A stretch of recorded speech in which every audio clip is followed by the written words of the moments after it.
Hello বন্ধুরা, আজ আমি অনেক দিন পর রান্নার ভিডিও তোমাদের সাথে শেয়ার করছি।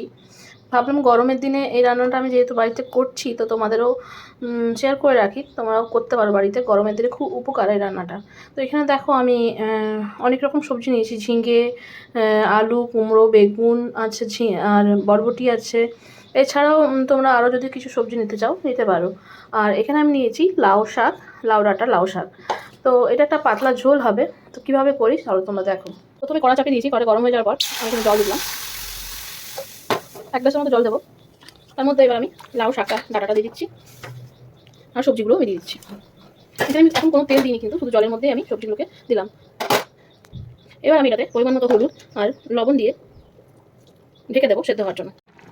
তো দেখো এখানে সেদ্ধ হয়ে গেছে তরকারিটা, এটা নামিয়ে নেবো, ঢেলে রাখছি। এবার কড়াইটা চাপিয়ে দিয়েছি আবারও, আর একটু সামান্য তেল দেবো। এবার এর মধ্যে কালো জিরে, কাঁচা লঙ্কা ফোড়ন দিয়ে দিলাম, আর দিয়ে দেবো বড়ি। একটু ভাজা ভাজা করে নেবো। দেখো ভাজা ভাজা হয়ে গেছে।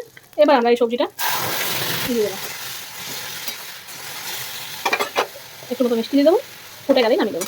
এবার নামিয়ে দেবো। তোমরা যদি এরকম গরমের কিছু হালকা পাতলা রান্না তাহলে আমাকে কমেন্ট করে জানিও, আমি আবারও অন্য রেসিপি নিয়ে আসবো। আজকের মতো টাটা।